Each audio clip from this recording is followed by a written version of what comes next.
And then too, for moms, I think it's important to remember we're going to need more Luthers and Zwinglis and Husses in the world, more Charlie Kirks in the world, more Martin Luthers in the world. And you have before you maybe another Martin Luther sitting at your table. How are you feeding their soul? How are you shaping them to go then be a chaos to the sinful culture and do great things, a sharp arrow that's going to go into the world and do great things for the kingdom of God? And so just remembering that it's not just another day. You get to be shaping souls all day. If you're if you're a mom that gets to stay home with your children and maybe you work part-time, maybe they go to a classical Christian school, even still, you have the opportunity to shape souls. So take advantage of that.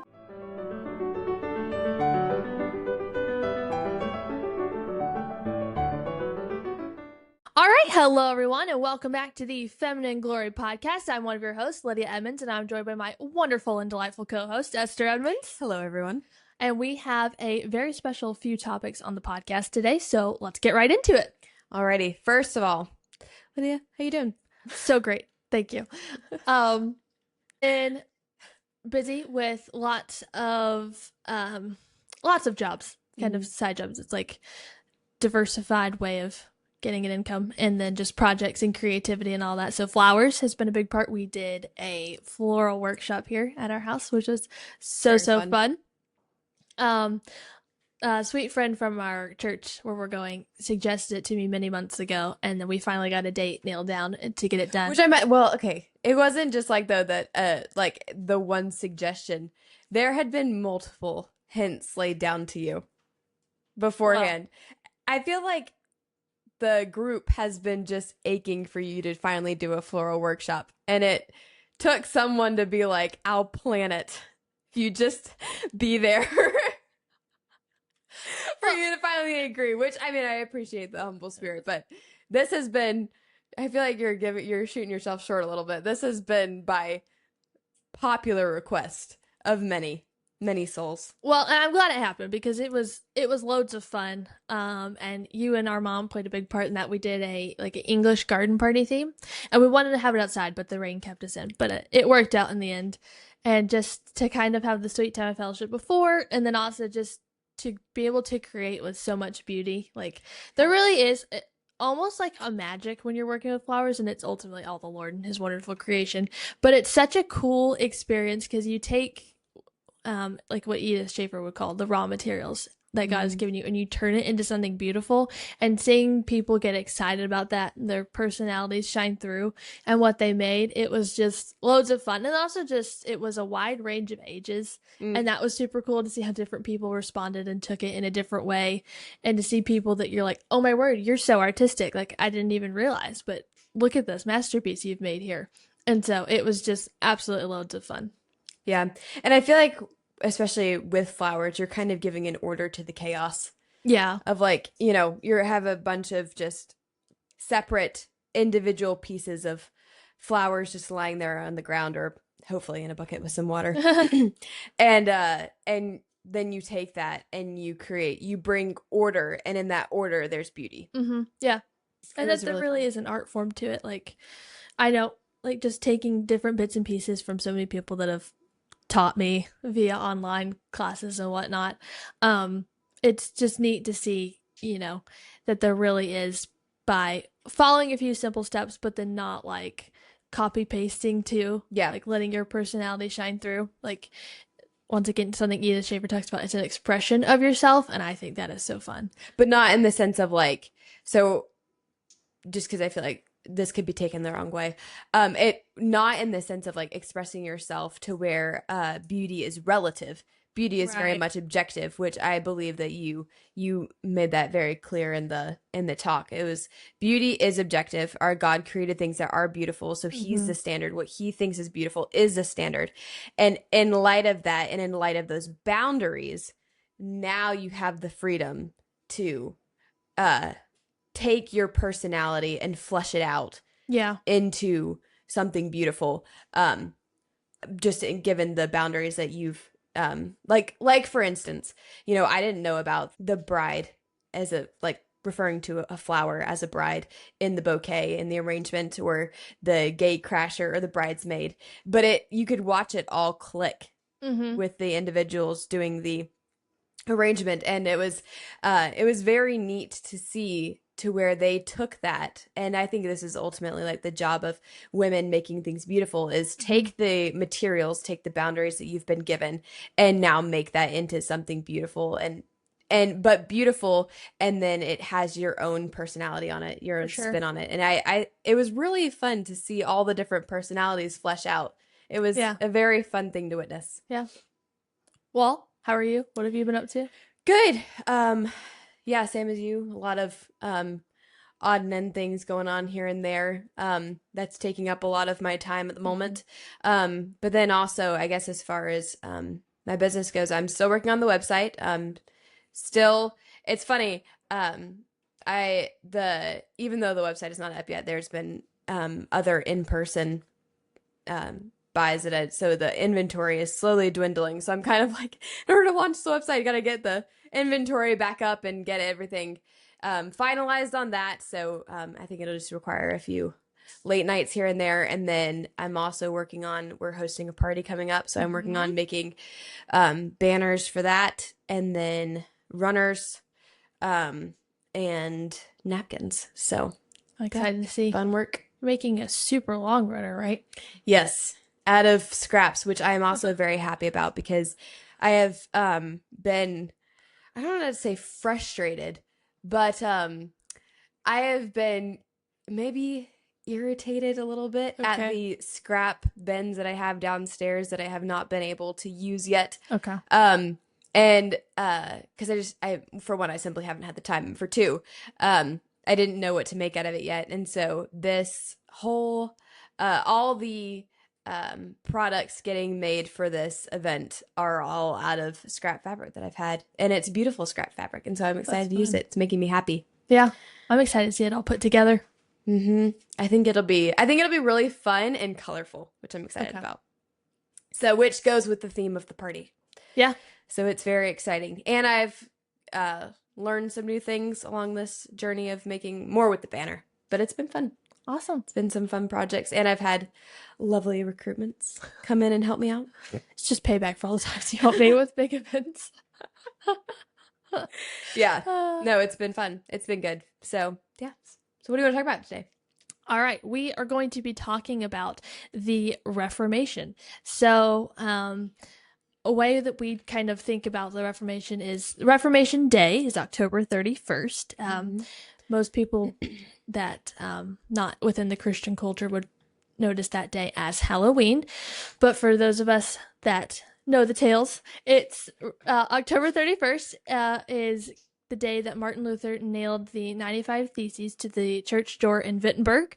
And so, kind of a fun way to view the month of October, because obviously October is coming up upon us very fast, is that in the lead up to October 31st, you can treat the month of October almost like Advent to Christmas, Mm-hmm. that you could spend the month, and this is what we do as a family, spend the month studying and learning about the reformers of that age. So those that would be pre-Reformation, like John Huss and Wycliffe, and then those that kind of kicked it off. So Luther, Calvin, Zwingli, and then the wives of the reformers as well. So we will give some book recommends, and then all of those will be in the description below.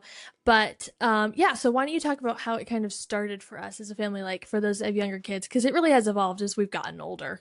Yeah. So, I think the first time we celebrated it, we were pretty young. Mm-hmm. And so, I remember our mom, she had little themed snacks for us. And so, and we were still being schooled at the time, homeschooled. And so it was, she would create these little baggies, and we had like the 90, so the 95 Theses.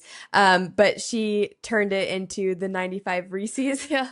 So we had a packet of Reese's, and then she had made these she'd taken a marshmallow, I think one of the jumbo ones, Yeah. and shoved in the middle of it a pretzel stick. Mm-hmm. Um and then she coated it in chocolate, and so it was like Martin Luther's hammer. And then goodness, I'm trying to remember. Oh, so we had the diet worms, and Yes. she took gummy worms and put them in a bowl. Um and it was just simple things like that that were a lot of fun, Yeah. especially as a younger kid. And we didn't get treats like that a ton, and so it was a lot of fun.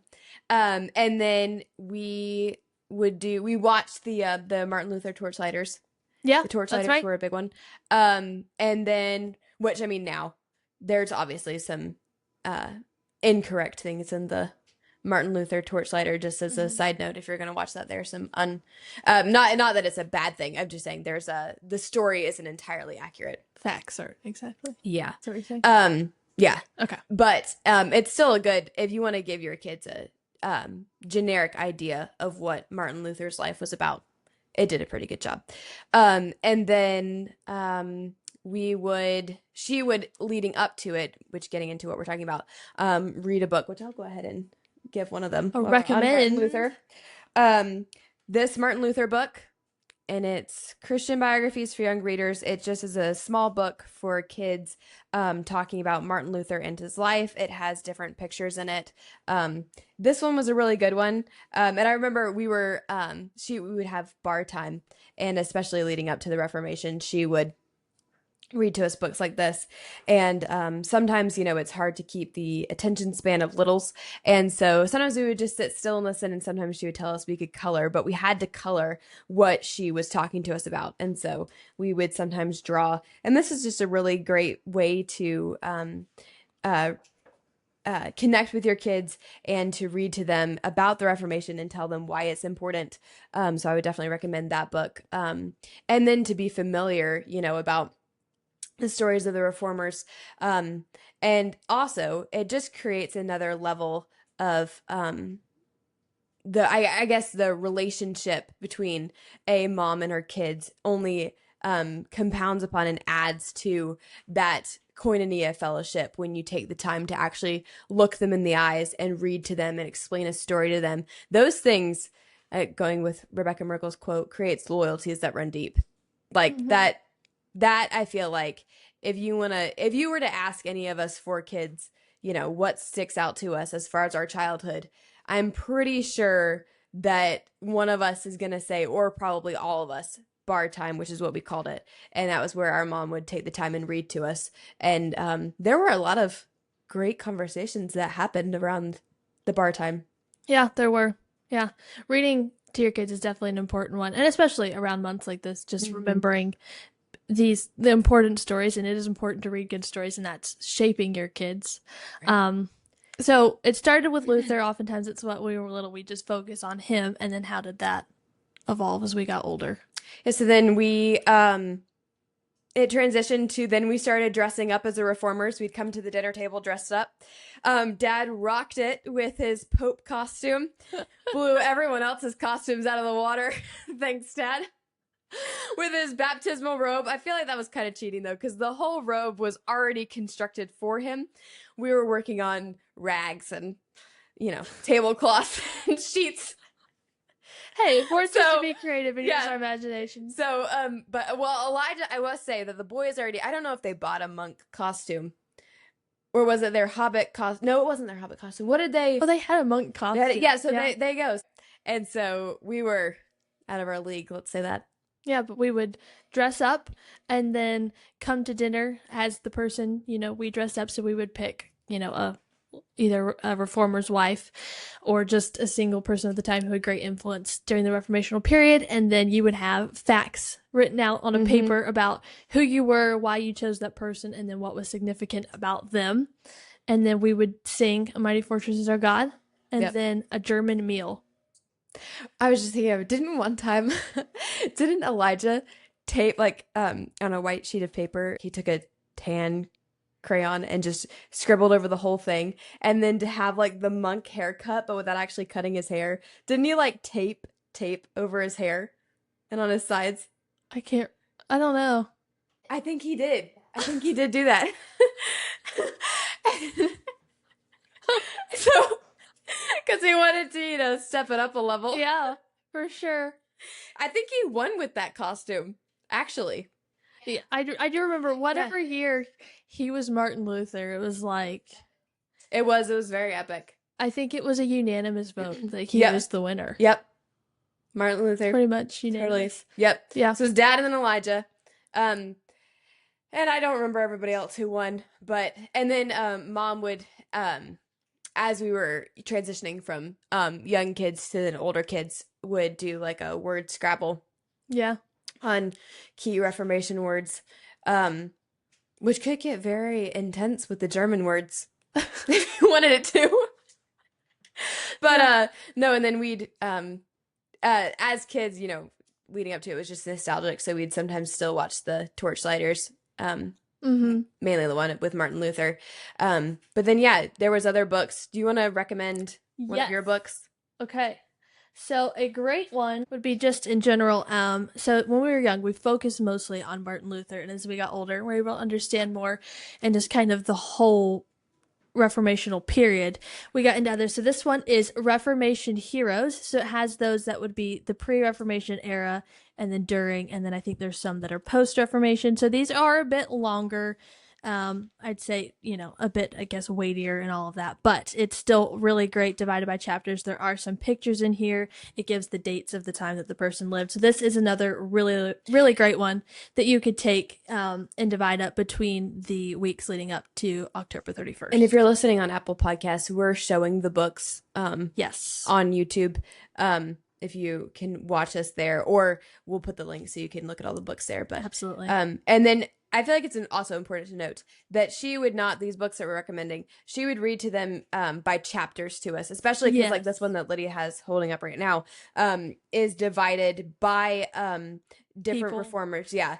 And it's by chapter. And so that's really easy, especially for younger kids to follow along. Exactly. So you're not, because their attention span is short. That way you can read a chapter and talk about it some and then set them on their merry way. Yeah, and it hits the highlights of like birth throughout the life. It has it divided into key events in their lives, and then key moments obviously where they shaped history, and then death and all of that, and then any spouses and children. So this is a really good one as well. And then as we got older, this one in particular that I'm about to pull from, Trial and Triumph. That's a good one. This one was very influential in our lives growing up. Probably the most read. Yeah, I think so. You can tell by the stains and the bent pages and the dog ears and all that. This one was very influential. This is basically kind of like the one that Leah just mentioned, the Reformation Heroes. This is a adult version, I would say, of that. It doesn't just walk through the Reformation. It has it broken down. So like the early church, the Middle Ages, Reformation, post-Reformation, modern missions, and recent times, depending on how, I guess, much time we had before Reformation Day would dictate which of the stories that we read.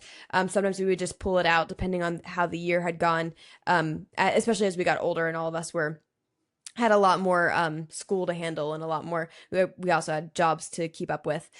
We would just read the Reformation and then post-Reformation chapters. But this is definitely a very good one, especially if you do have the time to read the whole thing to your kids, or if they want to read it on their own. This is a very delightful book, and it's definitely a hard book, obviously, because we're talking about reformers and especially reformers who died.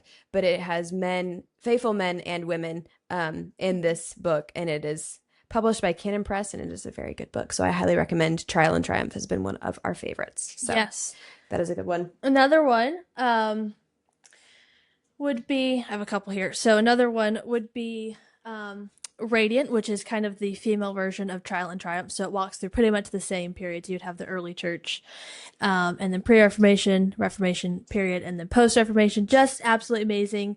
Just when you read these stories of how so many women were faithful and just the courage and boldness, I think that's definitely something that we need to have a revival of in our day and age today in churches all over the world. And so just to read of the faithfulness, boldness, and courage, it's very inspiring, and also just a good way to point you back to the Lord and his faithfulness through their lives and how they trusted in him. So another good one is Radiant. And this is like the history of the church and Christians is very important to know, because these are our people. And right. I was listening to a very good cross-politic episode with Toby Sumter, Gabe Wrench, and then Chocolate Knox.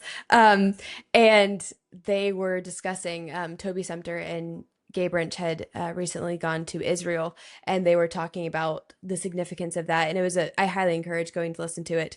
But it was very, very good. They were talking about going to see like the Sea of Galilee and all of that, and the impact that had on them to actually be there and to think about, like what you read in the Bible, it happened here. Some of it happened here.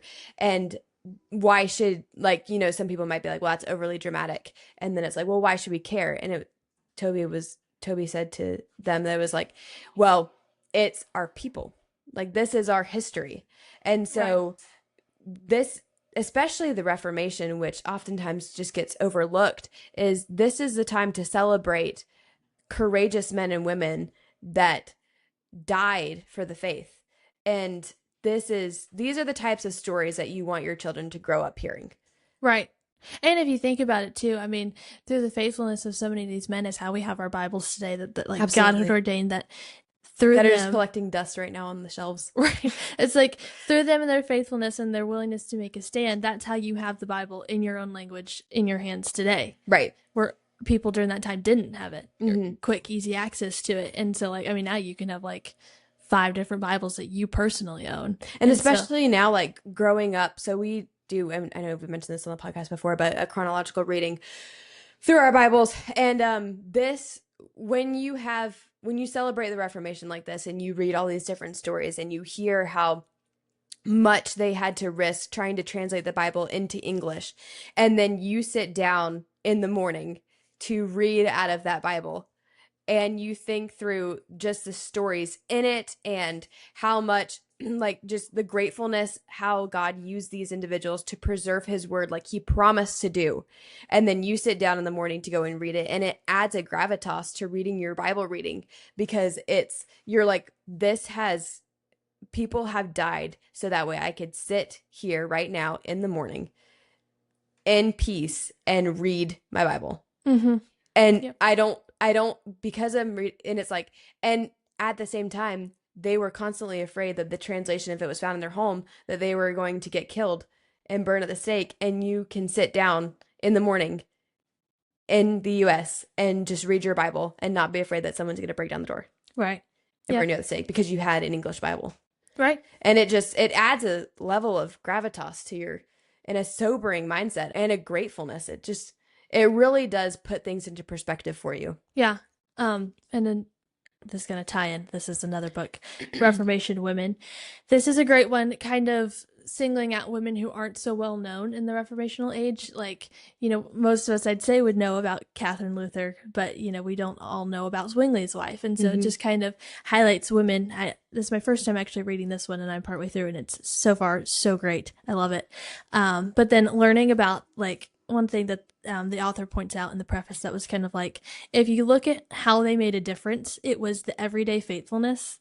That it's like, we all kind of want to be known for doing something great, but like these women, although we may not know all of their names, they were just everyday steady plodding, and that's the faithfulness that made a difference in the impact of all of like their husbands and then the church communities that were around them, and then also like hospitality in like all senses of the word, so love to strangers, and then also table fellowship, like as they were taking in refugees fleeing from the persecution for believing in the Protestant faith, it was like they were giving food, clothing, shelter to people while also like furthering their husband's work in table fellowship and caring for their husbands so that they could go out and be in the front lines of sometimes literally battles and just preaching the word battles. And so it's so important, I think, to read these stories to your children, because that's going to shape them in such an important way.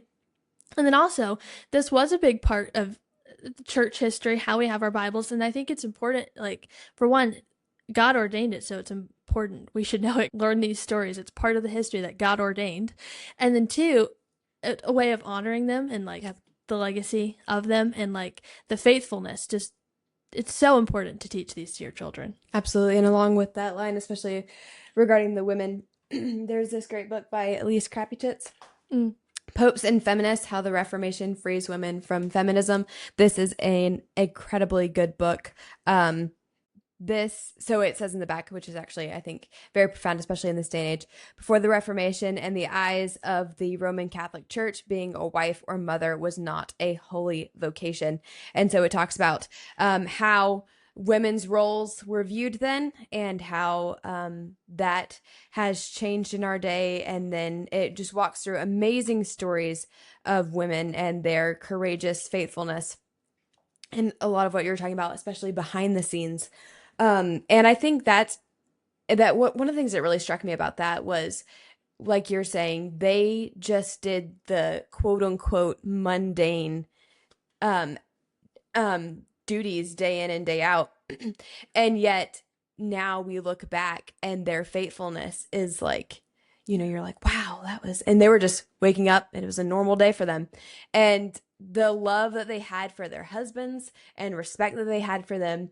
And especially too, one of the things I want to point out here, which maybe we'll talk about this more in great detail in another episode, but one of the things that stuck out to me was their extreme hospitality and how many times they hosted people in their homes. And especially too, it was a lot of prominent figures would get together. And it makes you wonder, like, okay, so how could something like the Reformation happen? And I really do think that a lot of it had to deal with the table talk. Mm-hmm. So the women were doing what they needed to do, and they were busy, preparing the food and hosting the guests and Right. making sure everyone was comfortable.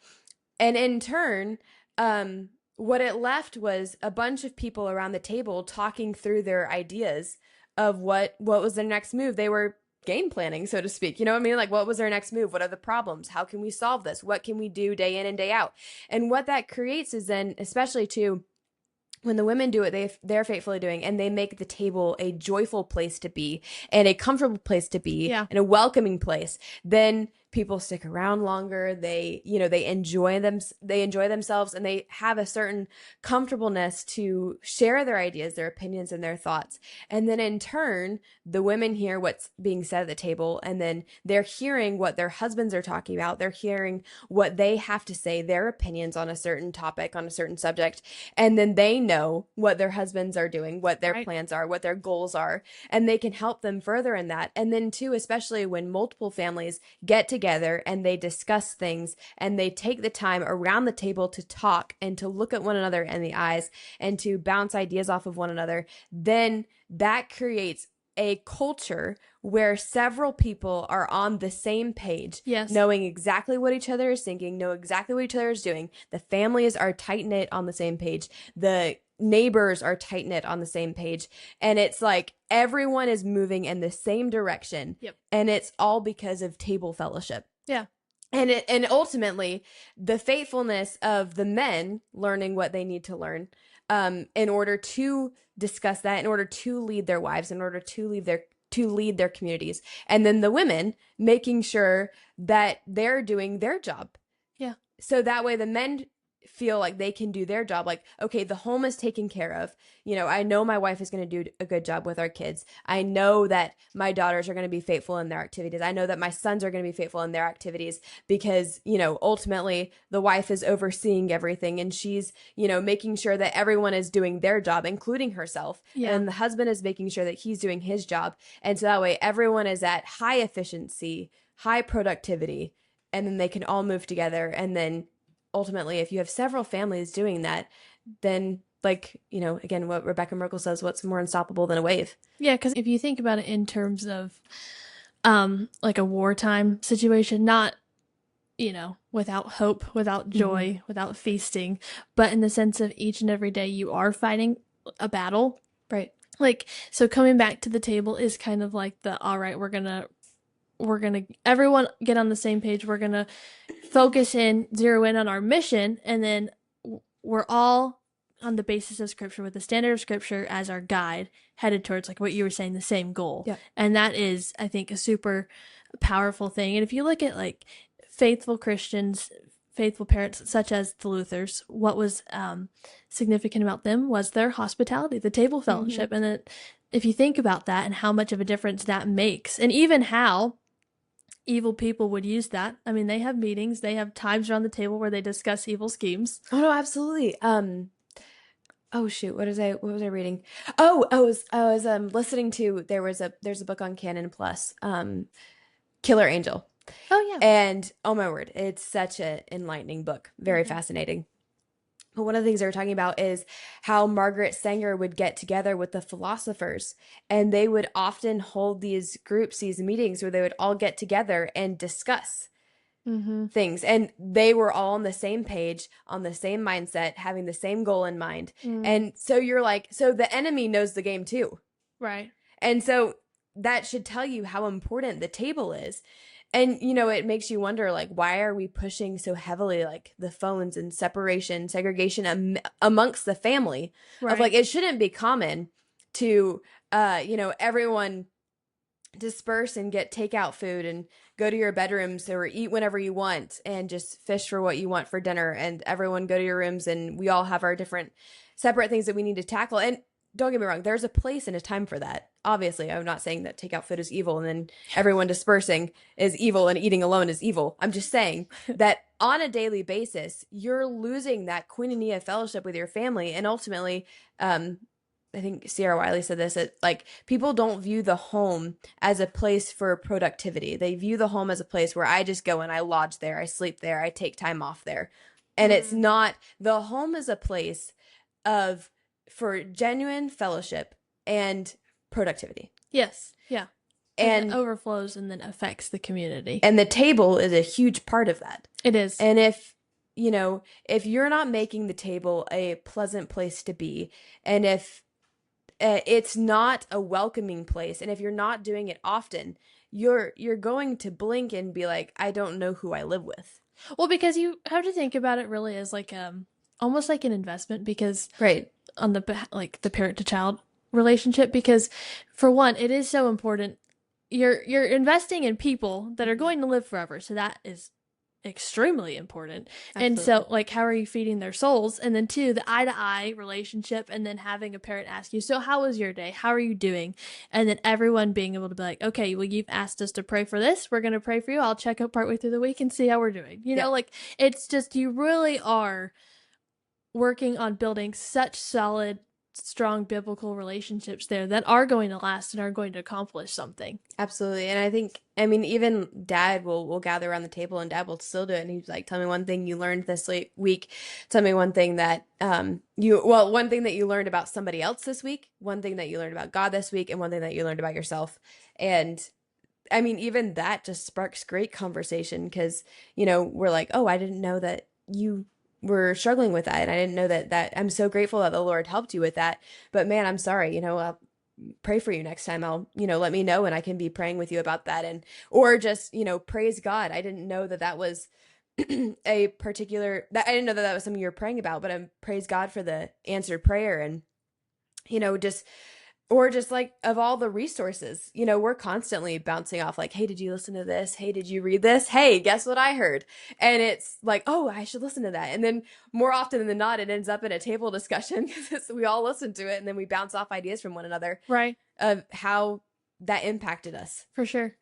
So, how do you think, kind of tying all this in back to the Reformation as well, how do you think mothers in taking this and like the time to read these stories to their children, learn about it for themselves if they haven't already, like what kind of impact do you see that making? Because obviously, talking about table fellowship and all of the boldness and courage and faithfulness to the Lord in the Reformational time, how would learning about these stories now, mothers teaching them to their children, what kind of impact would that have?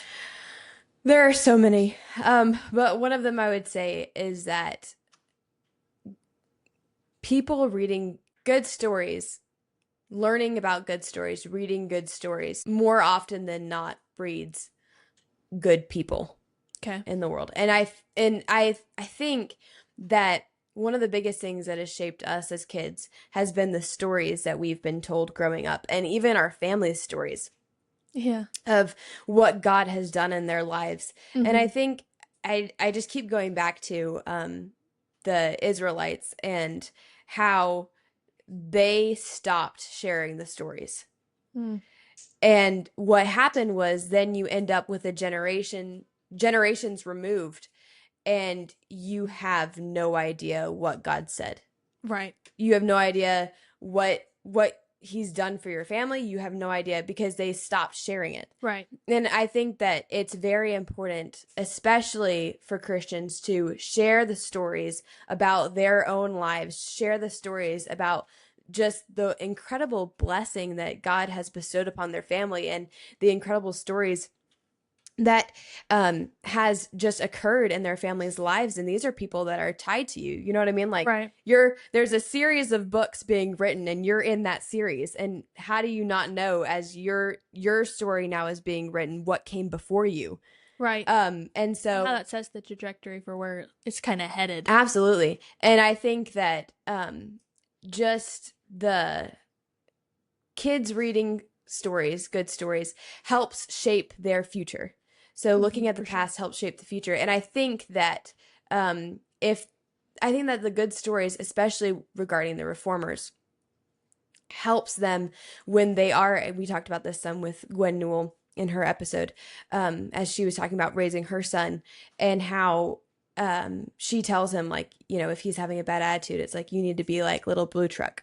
And I think that that carries on to when you're older, and it shapes how you react to different scenarios in your life, because the really interesting way about the way God wired our brains is that when you read something, and I was even listening to this on a different older SAS that I was listening to, Storage Our Soul Food episodes, and they were talking about how sometimes when you read a story, the memory of reading that story, like what was written, so like for instance, C.S. Lewis, you know, and you're reading The Magician's Nephew, and Aslan sings the earth into existence. Yeah.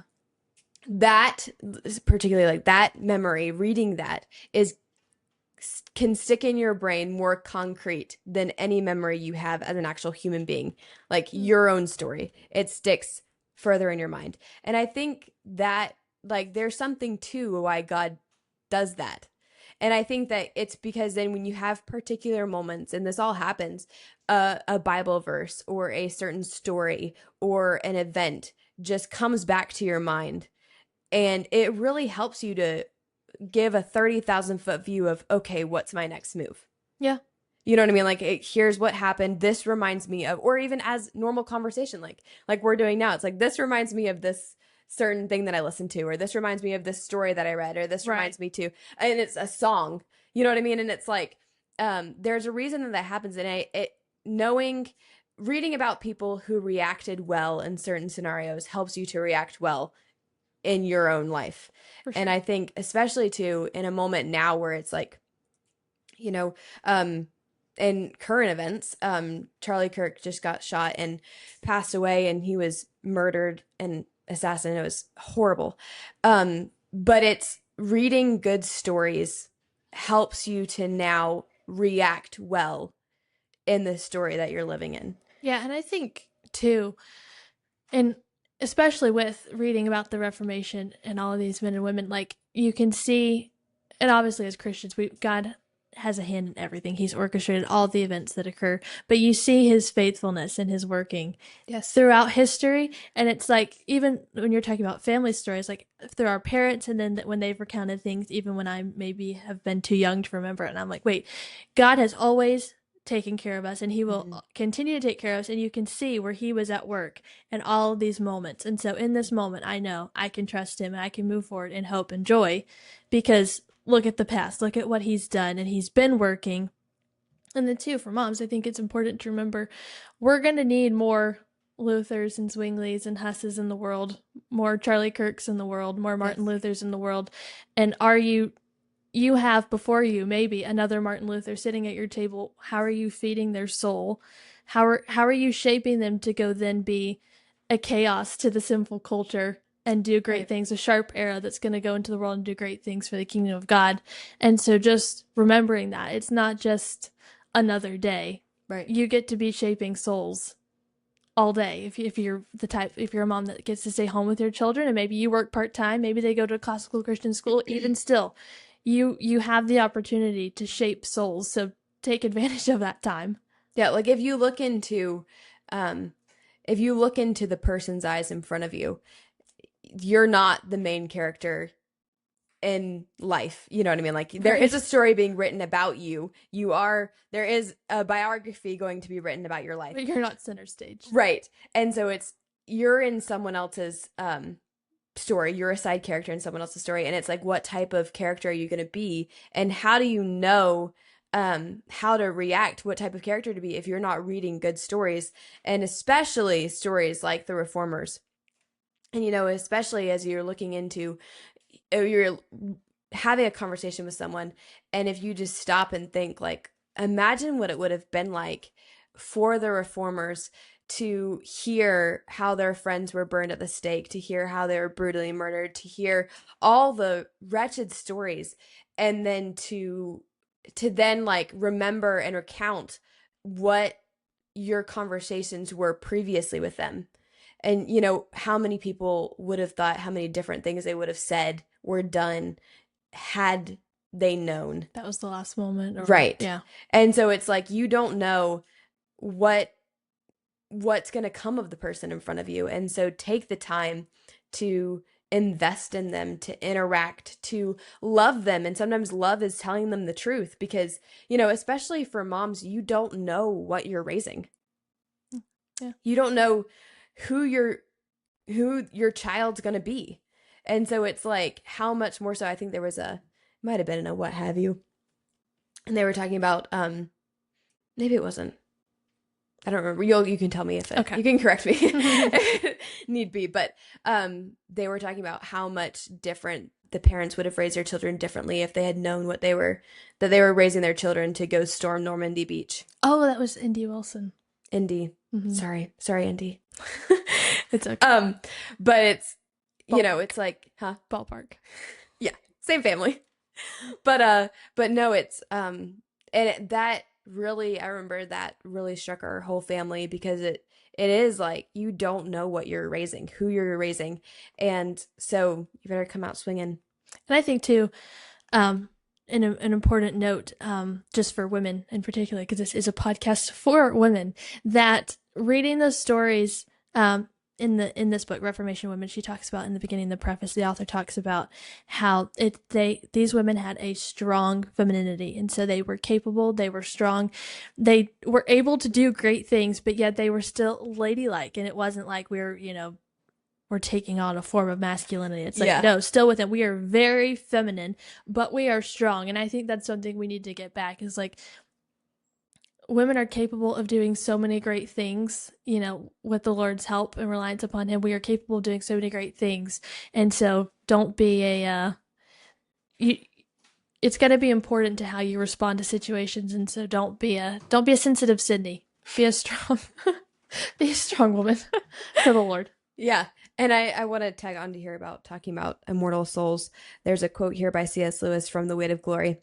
There are no ordinary people. You have never talked to a mere mortal. Nations, cultures, arts, civilizations, these are mortal, and their life is to ours as the life of a gnat. But it is immortals whom we joke with, work with, marry, snub, and exploit, immortal horrors or everlasting splendors. This does not mean that we are to be perpetually solemn. We must play, but our merriment must be of that kind, and it is, in fact, the merriest kind, which exists between people who have from the outset taken each other seriously, no flippancy, no superiority, no presumption.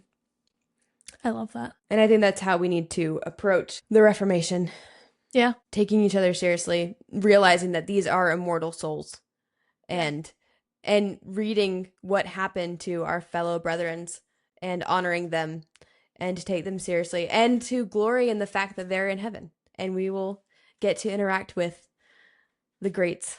Yeah. And just be thankful for the sacrifice they did to set a better trajectory for the culture around them. And to do better, to as you and I hopefully will have our own families one day, and as we're interacting, we have a lot of friends of young moms, and to realize and to appreciate the tasks set before them.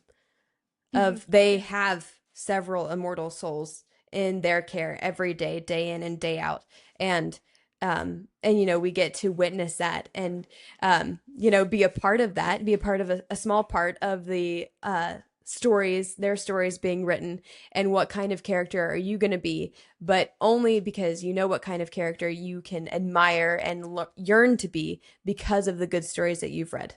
Yeah. So with that, everyone, thank you for tuning in to this episode of the Feminine Glory podcast. Definitely get these books, take a look at them. They're amazing stories. Learn about the faithfulness of so many Christian brothers and sisters. You know, you get an opportunity to shape the future, and part of that comes from knowing about the past. And so pursue feminine glory and courage and boldness in Christ. Really quick before we go, why don't you share, Lydia, about what's coming up on the Feminine Glory podcast? Because they don't know. Okay, so as you all have probably seen via our social media page, first of all, we have a lot of fantastic interviews coming out with so many wonderful women, so definitely keep an eye out for those. They will still be being released every other week at this point. So super excited about all of that. And then in October, in the lead up to Reformation Day, we are very excited. We are going to do Hot Topic October. Would you like to explain what Hot Topic October is? I want to hear you do it. Okay. We're going to take leading issues of our day, and we are just going to have about probably 20 to 30-minute episodes. We'll see if we can keep a good time or not. About if we can be short and spicy. Explaining and it. Concise. Yeah, explaining it, kind of what's wrong with it, and then we're going to try to put a positive spin on that. It's kind of like application what now. So here's what's wrong, here's what it's doing to our culture, and then how do we as Christian women go about fixing that, whether single or married. Yep. So stay tuned, prepare hearts. Hot Topic October is coming. We'll see you on the next one, everyone. See you guys. Bye. Well, everyone, thank you for joining us on this episode of the Feminine Glory podcast. This is the part of the podcast where we're supposed to tell you to like and subscribe to our YouTube channel or just subscribe to Apple Podcasts, but particularly YouTube. So there you go. You can smash those buttons and or you don't have to. If you find us boring, if you don't like us, you can just not do that and not visit this podcast again. It's up to you. Would you rather to listen or not to listen, to subscribe or not to subscribe? That's the question. Yep. So you can pick. We'll leave it open. Yes. You can subscribe. We like YouTube. Yeah. Because it hosts our podcast. So and YouTube would like us to ask you to do this. So there you go. We asked. So you can do that. Do that what you will. We'll see you on the next one. Oh yeah. Maybe. Who knows? All right. Bye. Guys.